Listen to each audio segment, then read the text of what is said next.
Le Café Vanout vous aide à savourer chaque moment. Comme un matin tranquille. Prendrais-tu un café? Une fin de semaine corsée. Prendrais-tu un café? Une soirée veloutée. Prendrais-tu un café? Ou un après-midi de rafraîchissement décadent. Prendrais-tu un autre café glacé? Un goût riche et savoureux vous attend avec Vanout. Vivre la saveur.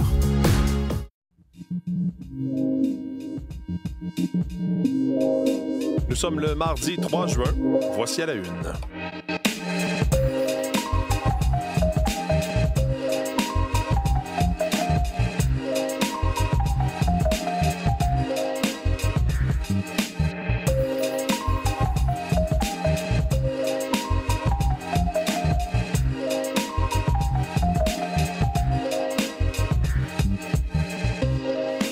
Bonjour, bon mardi, bienvenue à l'émission. Mathieu Bellumeur au microphone, j'espère que vous allez bien. Merci d'être des nôtres ce matin. En cette journée du mardi 3 juin, on va revenir ensemble sur cette rencontre des premiers ministres à Saskatoon. Les premiers ministres des provinces et des territoires ont présenté des projets qui veulent voir être réalisés au cours des prochaines années. Le premier ministre Mark Carney a pris des notes, n'a pas identifié tout de suite les projets pour lesquels le gouvernement allait délier les cordons de sa bourse, mais en tout cas, il y a certainement de ces projets qui verront le jour à un moment donné. On verra quand, mais le premier ministre Carney a promis donc d'étudier ces projets-là. Il semblait y régner une bonne ambiance, en tout cas, au dire des premiers ministres de certaines provinces autour de la table. Je pense que c'est Doug Ford qui disait que ça a été la meilleure rencontre entre le premier ministre du Canada et ses homologues des provinces et des territoires depuis une décennie. Aurélie Girard sera avec nous en deuxième portion d'émission pour nous résumer cette rencontre qui a eu lieu à Saskatoon. Vincent Maisonneuve est déjà à mes côtés. Bonjour Vincent. Bonjour Mathieu. On va revenir ensemble sur ces révélations de la commission Galland. Encore une fois, des choses troublantes que l'on a entendues, c'est-à-dire qu'il y a bien évidemment ce grand contrat là, pour faire le virage numérique à la SAAQ, mais aussi plusieurs petits contrats. Ils ont été qualifiés de contrats satellites. Oui, il y en a 1800 qui auraient été signés. Bon, la Société d'assurance automobile du Québec a tenu à préciser après l'audience d'hier à la commission que c'était peut-être la moitié parce qu'il y en avait qui ont été signés avant le début de la transformation numérique. Mais disons qu'il y en a 1000 et selon la procureure de la commission, c'est des contrats associés à des montants quand même très élevés. Et on ne sait pas si ça a été comptabilisé dans le 1,1 milliard de dollars qu'aurait coûté sa clique là, dans le rapport de la vérificatrice générale. Donc, ça soulève encore de nouvelles questions. Et on a aussi appris... enfin, je vous en parlerai plus tard, un peu plus de détails. Sinon, je vais m'emporter puis je vais partir un peu Bon, ben parfait. Restez avec nous. Donc, Vincent va tout nous raconter dans quelques minutes. Véronique Méreil, là, à la météo. Bonjour, Véro. Bonjour. Alors, aujourd'hui, ce sera une belle journée. Ah oui. Assez chaude en plus. Oui, exactement. La chaleur qui se met de la partie. Journée d'été, vraiment, avec un soleil assez généreux. Petit passage nuageux ici et là, mais des nuages blancs de beau temps. Des vents du sud-ouest pas trop importants aujourd'hui. On dira une vingtaine de kilomètres à l'heure. Et 24 à 27 au thermomètre, peut-être 28 par endroit. Donc, vraiment, journée à saveur estivale. La nuit prochaine, on sera autour de 13 à 16 degrés dans l'ensemble. Et demain, mercredi, on remet le même scénario, mais on ajoute encore plus de chaleur et on met un petit peu d'humidité aussi. Alors, 28-30, peut-être qu'on dépassera légèrement la barre du 30 degrés. Pour l'instant, ça n'a pas encore été atteint du côté de Montréal, le 30 degrés. On l'a eu au Saguenay, on l'a eu du côté de Waskaganish. Oui, au nord, c'est ça. Oui, au nord, mais pas du côté de Montréal. Alors, ce sera peut-être chose faite demain. On prévoit 28 dans la région de Québec, 29-30 dans les Laurentides également, l'Estrie, secteur de l'Outaouais. Et avec ça, on aura des vents du sud-ouest plus soutenus. Donc, mercredi après-midi, les vents 30-50 km à l'heure, vent chaud, là. Des fois, ça fait du bien. Quand on a la trentaine de degrés, un peu de vent. Ce sera le cas mercredi. Et là, par la suite, le reste de la semaine sera un peu plus perturbé. On a 2 systèmes qui vont entrer coup sur coup. Jeudi, c'est un cas de risque d'orage en après-midi, principalement au nord du fleuve. Donc, un ciel variable quand même. Et les températures qui vont revenir plus près des normales. Mais comme la normale est de 22, on ne sentira pas tant la grande fraîcheur jeudi. Là, on sera autour de 26-28 degrés encore, près de 25 vendredi. Rien de trop vilain. C'est l'autre système qui arrive pour le week-end qui nous arrosera un petit peu plus copieusement. Samedi après-midi, on devrait avoir des précipitations. Mais amélioration dimanche, on est rendu loin. quand même. Alors, d'ici là, on profitera du soleil et de la chaleur du côté de l'Abitibi aussi. 28 aujourd'hui, 26 vers le Saguenay, 21 pour le Bas-Saint-Laurent, 18 en Gaspésie, 15 sur la Côte-Nord. Le soleil dominera partout. En territoire ontarien, on a de la fumée sur la portion nord, donc qualité de l'air qui est peut-être un peu affectée là, en raison des feux. Pour ce qui est des conditions, on parlera d'averses sur la portion nord de l'Ontario, mais dans l'ensemble, sinon, le soleil domine en territoire ontarien, Sudbury, Toronto, Windsor et Ottawa. Venteux sud-ouest, des températures de 25 à 27 degrés. Dans l'ouest, 18 à 23 degrés à Vancouver, sous le soleil. Edmonton, Calgary, c'est sous un ciel variable. En fait, toutes les prairies, sous un ciel variable avec un petit risque d'orage en après-midi. Donc, côté prévision pour les feux, rien de bon à court terme. On prévoit des précipitations, mais le week-end prochain seulement pour les régions plus au nord là, du Manitoba, de la Saskatchewan. Mais rien de significatif d'ici là. On reste dans les conditions sèches avec, je dirais, un peu de vent. Ouais. Et cette fumée des feux, on va commencer à la sentir davantage dans l'Est? Exactement, parce qu'on était protégés en fin de semaine par ce dôme d'air frais et cette pluie. Là, comme le dôme se tasse, bien, la fumée sera dirigée vers chez nous. Elle se dirigeait vers le sud-ouest des États-Unis. Ça a été jusqu'en Floride. Oui. Là, c'est plus propice à arriver sur le sud du Québec. Donc, soyez pas surpris. Pour l'instant, qualité de l'air n'est pas affectée, mais cet après-midi, on pourrait avoir un ciel plus voilé, un soleil un petit peu plus rougeâtre aussi. Et éventuellement, on aura peut-être des bulletins sur la qualité de l'air qui seront émis, mais c'est pas encore le cas. Qualité de l'air qui est bonne ce matin. Parfait. Merci beaucoup, Véronique. Bonne journée. Bonne journée. Olivier Pellerin au sport. Bonjour. Bonjour. Au hockey, les Panthers de la Floride se préparent. Évidemment, c'est demain, en fait, que commence cette série face aux Oilers d'Edmonton. Il y a un joueur de l'équipe, donc, de la Floride qui a reçu de bonnes nouvelles. Oui, parce que les honneurs commencent à se distribuer dans la Ligue nationale de hockey et donc, il était en préparation. Alexander Barkov, l'attaquant des Panthers de la Floride, capitaine de l'équipe, donc en préparation justement pour ce match numéro 1 face aux Oilers d'Edmonton. Et lors d'une séance de vidéo où on révisait peut-être les patrons de jeu pour ce premier match, on a invité deux jeunes à se présenter donc devant le groupe, deux jeunes d'un hôpital de la région là, de Sunrise où normalement Alexander Barkov va faire des visites occasionnelles. Et ces deux jeunes lui ont présenté deux trophées, donc pas seulement un, mais deux trophées, deux honneurs. Tout d'abord, le trophée Frank Selke, remis à l'attaquant défensif de l'année. Donc, lorsqu'on regarde les chiffres de Alexander Barkov, déjà 71 points en 67 matchs cette saison en séries éliminatoires, 17 points en 17 matchs. Mais c'est surtout son rôle défensif aussi qui rend ça assez impressionnant d'être capable de contenir aussi certains des meilleurs joueurs de l'équipe adverse. Donc déjà un premier honneur. Et on lui a remis aussi le trophée King Clancy, qui récompense le leadership et la contribution dans la communauté. Donc déjà deux beaux petits cadeaux pour lui. S'il avait besoin de motivation, en voilà deux autres raisons de bien jouer dans cette finale de l'Est face aux Oilers d'Edmonton. Ça, c'était avec les Panthers. Toujours en Floride, il y a un joueur qui, lui, a pu célébrer une signature de contrat très intéressante. C'est le Québécois Yanni Gourde, qui, à 33 ans, signe un contrat de 6 ans avec le Lightning de Tampa Bay, équipe avec qui il a déjà remporté 2 Coupes Stanley consécutives en 2020 et en 2021. Il a été échangé donc du Kraken vers le Lightning la saison dernière et c'est pourquoi il a pu s'entendre maintenant sur ce contrat de 6 ans. On dit une moyenne annuelle de 2,33 millions de dollars pour ce joueur d'utilité, un joueur qui a beaucoup de fougue aussi, qui amène un peu d'intensité dans les matchs. Et pour lui, c'était impossible de refuser cette offre. On l'écoute. La culture de cette équipe-là, mes coéquipiers, c'est des facteurs qui font que je voulais vraiment revenir ici. Puis quand que j'ai vu l'offre, je voulais absolument rester avec le Lightning. Puis avoir du terme, c'était vraiment important pour moi.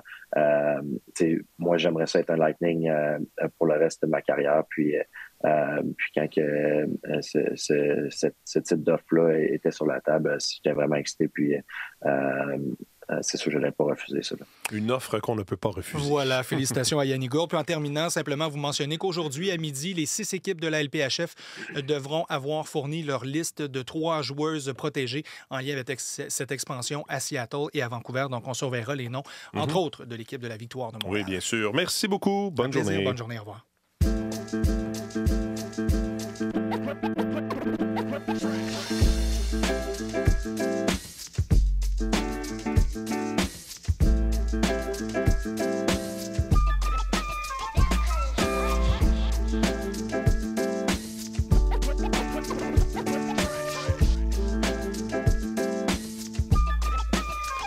Alors, décidément, vous aviez hâte de nous en parler, Vincent. Oui.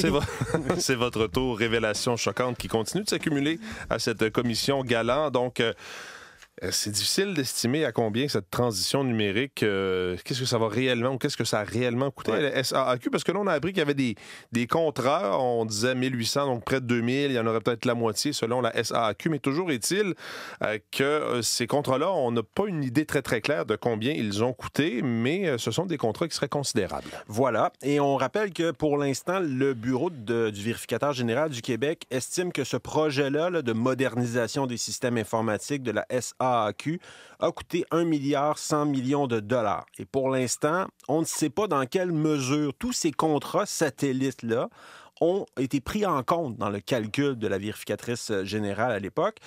Mais pour la procureure de la commission, elle s'appelle Charlotte Deslauriers-Goulet, c'est clair que ces contrats-là représentent des sommes importantes quand même. Certains de ces contrats-là, satellites, ont été conclus assez récemment. Parce qu'on y retrouve notamment les contrats qui visent à ce que le projet CASA, ça finisse par arriver ou qui participent à redresser la situation problématique qui a eu lieu lors de la mise en service de la plateforme en ligne, ce que les médias nomment le fiasco SACLIC.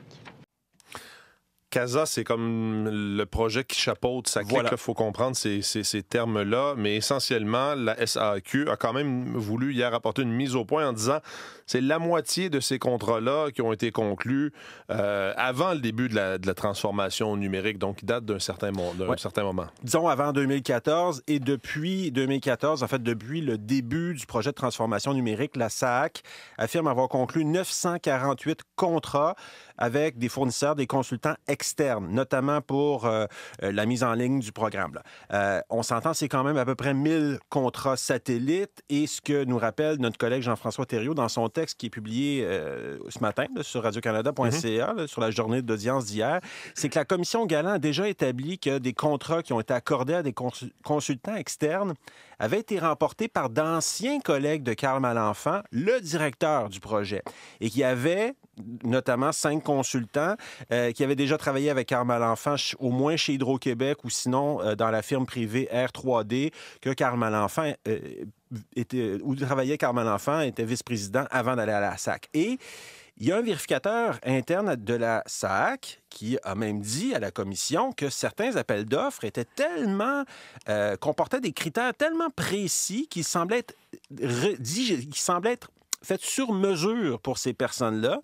Et il y a même un ancien membre du conseil d'administration qui était directeur du comité de vérification, Jude Martineau, qui parlait même de consanguinité dans l'octroi de ces contrats à des fournisseurs externes. Et ce monsieur Martineau, Jude Martineau, donc, qui a témoigné hier, il a dit que les rapports des vérificateurs internes, ça concordait pas avec ce Carl Malenfant présentait au conseil d'administration. Non, on comprend que Carl Malenfant présentait des rapports avec des lumières vertes, c'est l'expression utilisée par M. Martineau, mais que certaines lumières rouges auraient dû, ou à tout le moins jaunes, auraient dû s'allumer. Et à la fin de son témoignage, l'ancien membre du CA, Jude Martineau, a dit que selon lui, le conseil d'administration avait peut-être trop confiance en la direction de la SAAQ, notamment sa PDG de l'époque, Nathalie Tremblay. On écoute M. Martineau. On a peut-être surévalué la capacité de Mme Tremblay à gérer ça sans voir quelqu'un à côté d'elle qui, comme je vous dis, était neutre. Donc, selon Jude Martineau, une personne neutre pour épauler la présidente aurait peut-être ça aurait peut-être été bon d'avoir quelqu'un qui était capable de juger les informations des rapports que présentait Carl Malenfant. Merci Vincent. J'en prie.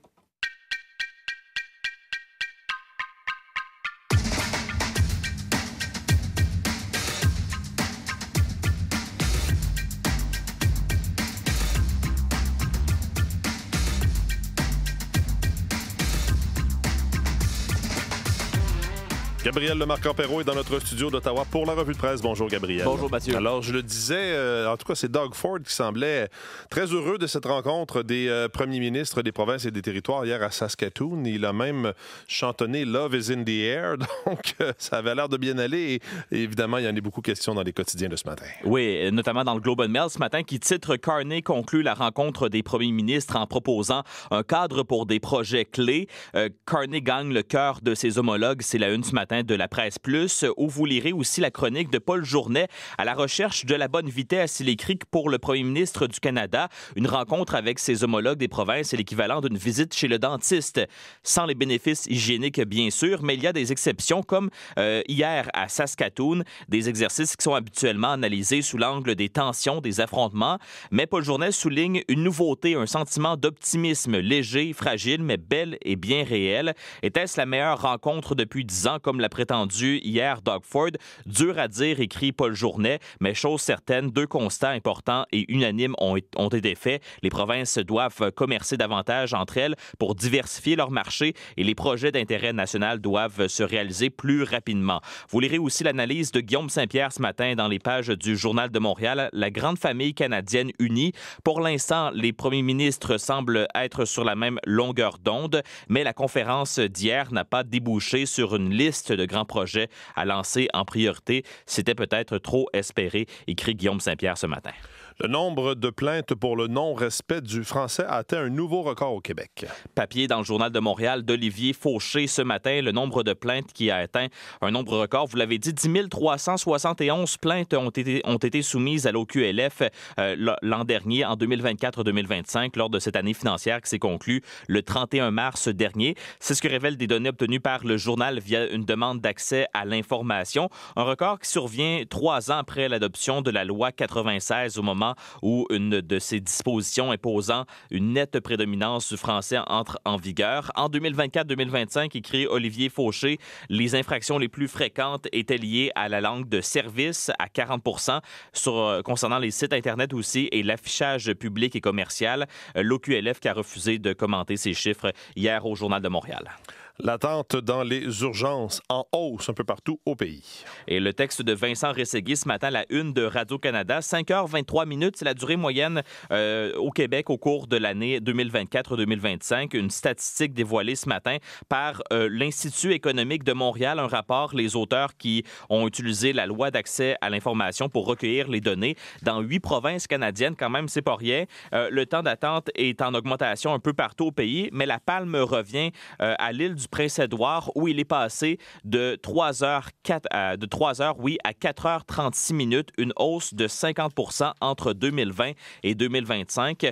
Pour la moitié des provinces examinées, la Colombie-Britannique, le Manitoba, l'Alberta, l'Ontario, la durée moyenne d'un séjour à l'urgence se situe autour de 4 heures. La palme revient pour la durée la plus courte à la province de Terre-Neuve et Labrador, où le temps d'attente moyen est de 2h45. D'ailleurs, vous lirez aussi ce matin la une du National Post, un homme qui refuse de quitter l'hôpital. Il est à l'urgence depuis 9 ans et des poussières au cœur... Oui, 9 ans et des poussières au cœur d'une longue bataille juridique qui oppose cet homme à l'hôpital et à la province. C'est la une ce matin du National Post.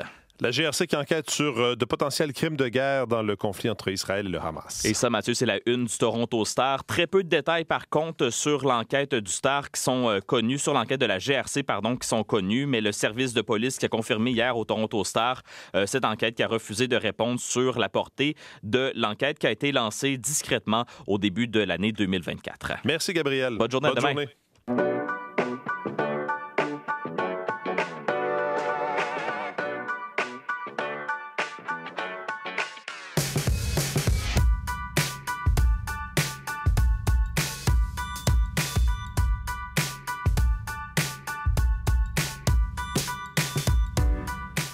Alors, on va revenir sur cette rencontre. Gabriel nous en parlait parce qu'évidemment, ça fait l'objet de plusieurs articles ce matin dans les journaux, cette rencontre entre Mark Carney, le premier ministre du Canada, et ses homologues des provinces et territoires. Le but, c'était d'identifier, prioriser des projets d'infrastructure dits d'intérêt national.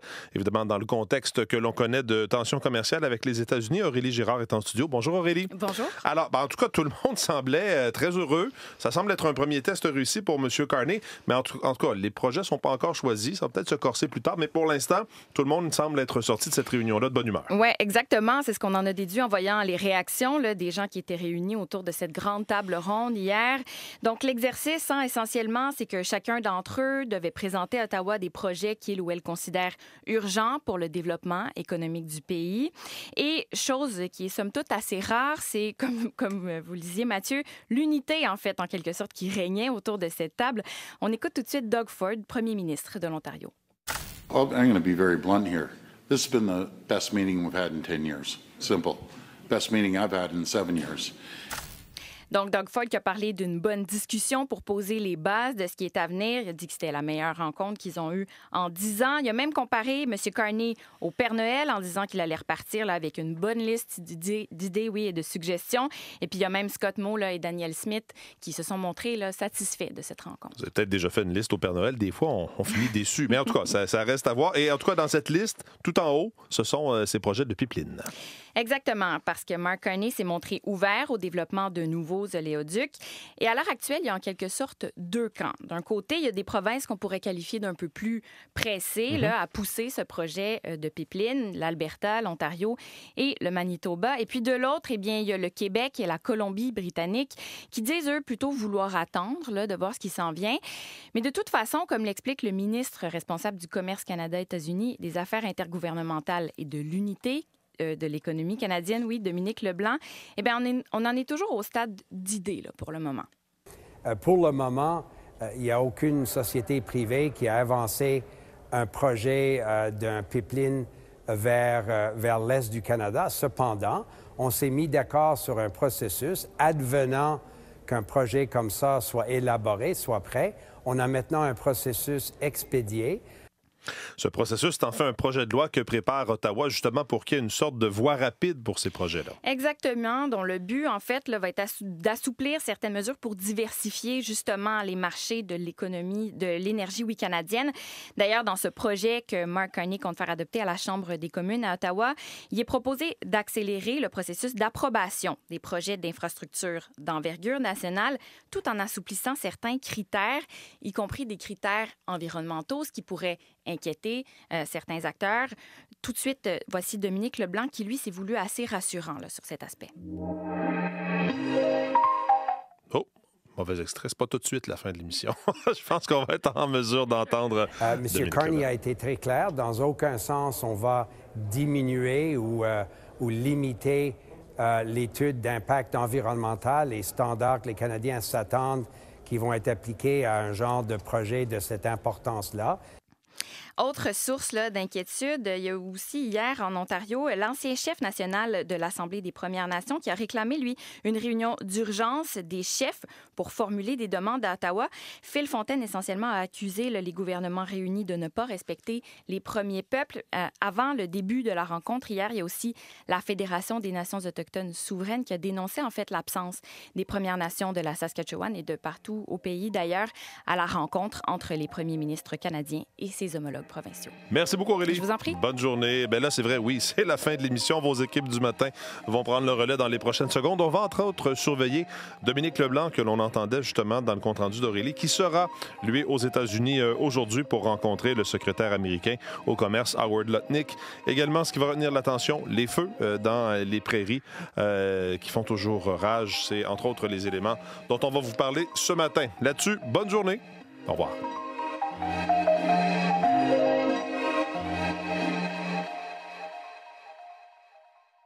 Le Café Vanout vous aide à savourer chaque moment, comme un matin tranquille. Prendrais-tu un café? Une fin de semaine corsée. Prendrais-tu un café? Une soirée veloutée. Prendrais-tu un café? Ou un après-midi de rafraîchissement décadent. Prendrais-tu un autre café glacé?